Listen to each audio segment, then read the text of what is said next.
सर्दियों की जान कहे जाने वाली एकदम खास्ता और सॉफ्ट बहुत ही टेस्टी जो 3 दिन तक खराब नहीं होगी। सुबह में सभी कोई को भाग दौड़ लगी रहती है। सुबह की भाग दौड़ में झटपट तैयार होने वाला ऐसा नाश्ता हम तैयार करेंगे जो इतना टेस्टी होगा और मज़ेदार होगा कि बच्चे भी आराम से और चाव से मेथी खाना पसंद करेंगे और बार बार इसे बनाने के लिए बोलेंगे और टिफ़िन बॉक्स में वो पूरा फिनिश करके आएंगे। तो नमस्ते, सत श्री अकाल। मैं रिंकी मदर किचन रेसिपी में आपका स्वागत है। तो चलते हैं इस रेसिपी को बनाने के लिए। मैंने 1 कटोरी आटा लिया। आप अपने हिसाब से आप कम या ज़्यादा कर सकते हैं। और फिर इसमें मैं नमक डाली। कलौंजी डालने से रोटी में टेक्सचर बहुत ही अच्छा आता है और सभी को मैं इसको अच्छे तरीके से मिला लूँगी। मैं आज एक ट्रिक बताती हूँ जिससे बहुत ही सॉफ्ट और खास्ता बनेगा ये रोटी। तो मैंने दूध से मैं इसको सानूँगी, बिल्कुल गूँदूँगी इसको दूध से। आपको जितना दूध लगे उस अकॉर्डिंग आप दूध डालते जाएँ। ये कोई मेजरमेंट इसका नहीं है कि आप कितना। तो इस तरह से दूध से गूँद करके इसको मैं तैयार कर ली। ये देखो बिल्कुल जैसे आटा लगाते हैं ना रोटियां बनाने के लिए, उस तरह से मैं इसको गूँद करके रख ली। फिर मैं आधा चम्मच थोड़ा सा ऊपर तेल डाल करके इसको हाथों से मिला लिया और इसको 10 मिनट के लिए मैं रेस्ट करके लिए छोड़ दी ताकि रोटियां अच्छी से बने और हमारे आटे गूंदे अच्छी रहे। और फिर मैं 2 चम्मच इसमें कढ़ाई में तेल डाला, हींग डाली इसमें और बारीक कटा हुआ लहसुन डाला। इसमें 1 चम्मच के लगभग मैंने कद्दूकस किया हुआ लहसुन डाला। सर्दियों में लहसुन खाना बहुत ही फायदेमंद होता है। फिर मैं इसमें हरी मिर्च डाल करके इसको अच्छी तरीके से भून लूँगी। बिल्कुल ब्राउन हो जाए तब तक इसको भूनना है। आप देख पा रहे फ्रेंड, ये मेरी बिल्कुल ब्राउन हो गई। अब आ गई बारी इसमें बेसन की। बेसन मैं 3 चम्मच इसमें डालूंगी। इसकी फ्लेवर बहुत ही अच्छी आती है। आप इसकी क्वांटिटी आप कम ज़्यादा कर सकते हो। तो इस तरह से मैंने 3 चम्मच इसमें बेसन डाला और अच्छी तरीके से इसको भूना। ये बिल्कुल कंटिन्यू इसको भूनना और ये ध्यान देना है कि हमारा जो गैस का जो फ्लेम है वो मीडियम में हो। तो इस तरह से लम्स अभी आ रहे हैं लेकिन आप कंटिन्यू इसको चलाते जाओगे। ये देखो मेरी बिल्कुल बेसन जो है वो बिल्कुल फुली हो गई और इससे तेल छोड़ने लगे, बिल्कुल अच्छी खुशबू आने लगी। हमारे किचन में तो बहुत अच्छी खुशबू आने लगी, बहुत ही अच्छा इसका टेस्ट होता है। अब मैं इसमें डालूंगी आधा चम्मच हल्दी, 1 चम्मच कश्मीरी लाल मिर्च, तीखी नहीं होती है। और इसको अच्छी तरीके से 2 मिनट के लिए मैं इसको भी सारे मसालों को और जो बेसन है उसको भूंजूंगी। ये देखो बिल्कुल ये मेरी कंप्लीट हो गई, बहुत अच्छी खुशबू आ रही। मैं गैस का फ्लेम बंद कर देती हूँ। बिल्कुल बहुत अच्छी खुशबू आ रही है इससे।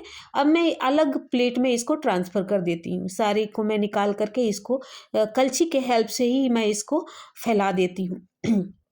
ये देखो इस तरह से मैंने सारे को निकाल दिया और कलछी के हेल्प से इसको मैं फैलाऊंगी धीरे धीरे।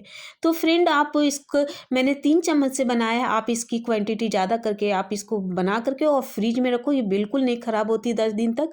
और जब आप रोटियां बनाती हो सुबह में जल्दबाजी में तो आप इसको फ्रिज से निकाल करके आप फिर इसको बना सकते हो। तो फिर मैं जिस आटे को मैं रेस्ट के लिए रखा था, अब मैं इसको इसकी बारी आ गई। अब इसको थोड़ी से हाथों से और इसको मैं अच्छी तरीके से गूंद लेती हूँ ताकि हमारी रोटियां और सॉफ्ट बने। बिल्कुल मैं इस तरह से हाथ से बिल्कुल मसल करके और अच्छी तरीके से मुलायम बने ताकि रोटियां।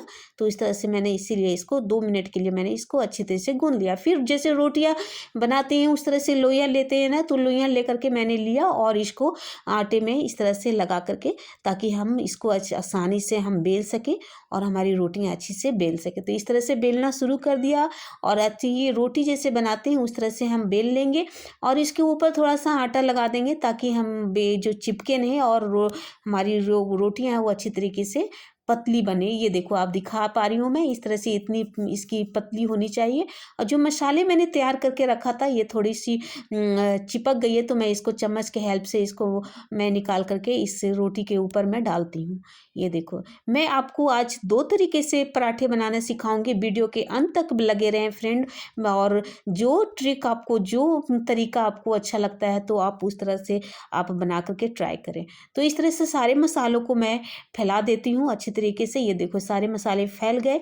अब मैं मेथी डालूँगी। ये देखो मैंने मेथी को अच्छे से धोया, सुखाया, कपड़े अच्छे सूखा कपड़ा से पोंछ लिया इसको अच्छी तरीके से। इसमें पानी का मात्रा बिल्कुल नहीं होना चाहिए। और ये ध्यान देना है फ्रेंड कि अगर आप डंठल वाला यूज कर रहे हैं तो बिल्कुल बारीक काट ले। मैंने डंठल वाला यूज नहीं किया, सिर्फ पत्ते लिया है, तो मैं डायरेक्ट मैं इसको डालूंगी, काटूंगी बिल्कुल नहीं। तो इस तरह से मैं डायरेक्ट इसको डालती हूँ। अगर आपके डंटी वाली हो तो उसको आप काट। तो इस तरह से मैं चारों तरफ पत्तियों को अच्छी तरीके से मैं फैला देती हूँ। और उसके बाद मैं थोड़ी सी नमक डाल देती हूँ। आप अगर नमक नहीं खाना पसंद करते हो ज़्यादा तो आप नहीं डालें। और फिर उसके बाद में लहसुन की कलियाँ का बिल्कुल बारीक काट करके इसके ऊपर मैं डाल देती हूँ। जिस तरह से बादाम काटते हैं ना, उस तरह से मैं काट करके इसके ऊपर डाल देती हूँ। तो आप अगर आप खाना नहीं पसंद करते हो लहसुन तो स्किप कर सकते हो, और आप इसको कद्दूकस करके भी डाल सकते हो। और फिर उसके बाद मैं इसको हाथों के हेल्प से इसको राउंड राउंड इसको घुमाऊंगी। और ये ध्यान देना है कि थोड़ा टाइट होना चाहिए, बिल्कुल लूज नहीं राउंड करना है। और जो पत्तियां हैं उसको भी संभालते हुए इसको राउंड राउंड घुमाना है। ये देखो इस तरह से, ताकि पत्तियां हमारा बाहर नहीं निकले। और ये बिल्कुल कंप्लीट हो गया। ये देखो इस तरह से कंप्लीट हो गया। और इसको एक ही डायरेक्शन में इस तरह से घुमाना है। आप देख पा रहे हैं एरो के हेल्प से एक ही डायरेक्शन में इसको राउंड से घुमाना है। ये देखो फिर से मैं दिखाती हूँ। और थोड़ी सी इसको लंबी करनी है ताकि चिपक सारे जो पत्तियां हैं और मसाले वो आपस में अच्छी तरीके से अंदर में चिपक जाए। और इसको गोल गोल घुमाना है। ये देखो इस तरह से, जैसे लच्छेदार पराठा हम बनाते हैं ना, उस तरह से। और जो किनारा है वो इसको बीच सेंटर में इसको हम दबा करके इसको इस तरह से दबा लेंगे। ये देखो बिल्कुल ये मेरी कंप्लीट हो गए। अब मैं इसके ऊपर आटा डाल देती हूँ ताकि बेलने टाइम हमारा ये चिपके नहीं और अच्छी तरीके से आराम से हम इसको बेल सकें। बिल्कुल सॉफ्ट हाथों से बेलना है, जोर से नहीं दबाने हैं। और अचानक इसको नहीं ये करना, नहीं तो ज़्यादा ही फट जाएंगे। ये देखो कितने कलरफुल लग रहे, कितने प्यारे लग रहे हैं। अगर ये थोड़े थोड़े किनारे फट जाते हैं तो कोई बात नहीं, ये जब हम रोटियां सेकेंगे तो और अच्छी अच्छी खुशबू, सौंधी सौंधी खुशबू आएगी और मसालों की बहुत ही अच्छी तरीके से खुशबू आएगी। तो इस तरह से हम चारों तरफ इसको अच्छी तरीके से बेल लेंगे। और ये देखो इतनी इसकी मोटाई होनी चाहिए। अब मैं इसको साइड कर देती हूँ, इसको बेल करके साइड कर देती हूँ। फिर फ्रेंड मैं एक और इसको तरीका बताती हूँ इस रोटी को लच्छेदार पराठा बनाने का। तो एक तरीका मैंने बताया। फिर उसी तरह से जैसे रोटियां लेते हैं गोल लोइयाँ, तो उस तरह से ले करके कंप्लीट कर देते हैं। और थोड़ा सा तेल डाल करके और इसको ऊपर वो फैला देते हैं। आप कलौंजी देख पा रहे हैं कितनी अच्छी लग रही है कलौंजी। और फिर से मैं मसाला इसके ऊपर फैलाऊंगी जिस तरह से पहली रोटी में बताया था, उस तरह से चारों तरफ। और फिर मैं थोड़ी सी नमक इसके ऊपर छिड़क देती हूँ और इसको अच्छी तरीके से मिला लेते हैं। फिर उसके बाद सेंटर में हम चाकू के हेल्प से इसको हम यहाँ सेंटर के में काट देंगे। आप देख पा रहे फ्रेंड, इस तरह से आप काट लें। और फिर से जो पत्ते हैं वो मैं इस तरह से डाल देती हूँ, चारों तरफ इसमें फैला देती हूँ। पत्ती की मात्रा मैं ज़्यादा रख रही हूँ ताकि अच्छी लगे। और जब ये रोटियाँ अंदर में ये पक जाते हैं बहुत अच्छी खुशबू आती है इससे। तो इस तरह से चारों तरफ पत्तियों को फैला देंगे। ये देखो ये आप देख पा रहे हैं। और फिर से मैं लहसुन की कलियाँ इसमें डाल देती हूँ। ये देखो बहुत ही अच्छी फ्लेवर आती है। सर्दियों में लहसुन खाना बहुत ही अच्छी होती है। तो इस तरह से किनारे थोड़े से साइड कर देती हूँ। और मैं चाकू के हेल्प से इसको पहले ही काट दिया था, आप सेम इसी तरह से पहले ही काट करके रखें ताकि बाद में दिक्कत ना हो। तो इस तरह से इसको राउंड राउंड इस तरह से घुमाने हैं। लच्छेदार पराठा हम बनाते हैं ना, उसी तरह से इसको इस तरह से हाथों के हेल्प से इसको पकड़ करके राउंड राउंड घुमानी है। ये देखो, और पत्तों को भी ध्यान देना है, पत्तों को भी दबाते जाना है और थोड़ा टाइट इसको राउंड करना है ताकि मसाले और ये निकले नहीं। तो इस तरह से ये देखो इस तरह से मेरी कंप्लीट हो गई। बिल्कुल ये देखो आप देख पा रहे हैं, ये देखो कितनी सुपर, कितनी अच्छी लग रही है। और इसकी जो ऊपर वाली जो पार्ट है उस तरह से इसको दबा करके इसको बंद कर देनी है। और दोनों हाथों के हेल्प से इसको प्रेस करके दबानी है। ये देखो इस तरह से दबा देनी है। ये देखो मेरी बिल्कुल रोटियाँ जैसे बनाते हैं उस तरह से लोइयाँ बना करके कंप्लीट करके रख लिया। तो फ्रेंड्स इसको इस तरह से भी हम गूंद लेते हैं। और आटा ऊपर लगा लेते हैं और इसको बेलना शुरू करते हैं। जिस तरह से हम बेलते हैं रोटियां उस तरह से सॉफ्ट हाथों से बेलनी है। तो फ्रेंड्स यहाँ आपको याद दिला देती हूँ कि आपको मेरी यह रेसिपी कैसी लग रही है, कमेंट बॉक्स पर लिखकर हमें ज़रूर बताएं। यदि आपको अच्छी लगती है तो लाइक करें। यदि आप फेसबुक पर देख रहे हो तो हमारे पेज को फॉलो कर सकते हैं। यदि यूट्यूब पर देख रहे हो तो हमारे चैनल को सब्सक्राइब करें। इसी के साथ बेल आइकन जरूर दबाएं ताकि हम आपके फ़ोन पे घंटी बजे जब हमारी कोई न्यू रेसिपी की वीडियो आए। तो इस तरह से कंप्लीट करके आप देख पा रहे हैं इस तरह से इसकी मोटाई होनी चाहिए। और मैं दोनों रोटियों को एक प्लेट में रख देती हूँ और चलती हूँ उसके सेकने के लिए। तो मैं इसको लोहे के तवे पे मैं सेकूँगी। लोहे के तवे पे पराठे बहुत ही अच्छे बनते हैं। मैं तेल थोड़ा डाली और इसको पहले चारों तरफ फैला दिया और फिर मैं रोटियाँ सेक करके दिखाती हूँ। ये देखो, इस तरह से रोटियाँ सेकनी। उसके बाद फिर थोड़ा सा ऊपर में भी तेल लगा देती हूँ इसको।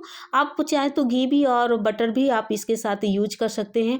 और अगर आप घी या बटर आप नहीं खाना पसंद करते तो आप ऐसे भी बिना तेल लगा करके ही आप सर्व इसको सेक करके सर्व कर सकते हैं। तो इस तरह से मैंने तेल लगाया। आप चाहे तो तेल नहीं भी लगा करके आप इसकी बहुत ही अच्छी रेसिपी बनेगी, बहुत ही अच्छी खुशबू आएगी। तो इस तरह से चारों तरफ मैं तेल लगा करके उलट पुलट करके इसको मैं अच्छी तरीके से सेक लेती हूँ। ये देखो फ्रेंड, बहुत ही अच्छी क्रिस्पी बन गई है। और मैं चारों तरफ इसको पलट उलट करके मैं गोल्डन ब्राउन होने तक इसको पकाती हूँ। बहुत ही अच्छी खुशबू आ रही है इससे और मसाले जो हैं वो बिल्कुल अच्छी तरीके से पक गए हैं हमारे। ये देखो, मैं अलग प्लेट में इसको ट्रांसफ़र कर देती हूँ। सुपर्ब! कितनी प्यारी लग रहे हैं। अब फिर मैं दूसरी वाली भी रोटी इसी तरह से मैं सेक लेती हूँ। ये देखो कितनी अच्छी इसकी टेक्सचर लग रही है और खुशबू भी बहुत अच्छी आ रही है फ्रेंड। जो मसालों की और जो मेथी की जो खुशबू है बहुत अच्छी आ रही है। तो इस तरह से चारों तरफ से मैं तेल फिर से इसको लगा करके अच्छी तरीके से गोल्डन ब्राउन होने तक इसको मैं सेक लेती हूँ। बहुत अच्छी लग रही है। या आप इसको सर्दियों में खाना बहुत ही अच्छा होता है। बच्चे तो इंटरेस्ट के साथ खाएंगे, बहुत ही मज़ा आएगा उनको। इस तरह का रेसिपी आप उनको खिलाओ और टिफ़िन बॉक्स में दो।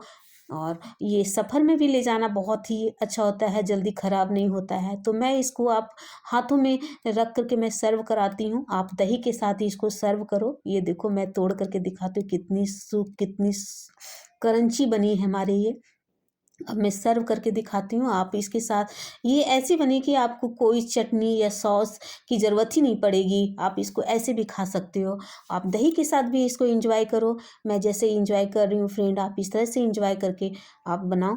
तो बहुत ही अच्छी रेसिपी बनी। अगली वीडियो में मिलते हैं। तब तक के लिए बाय बाय, टेक केयर।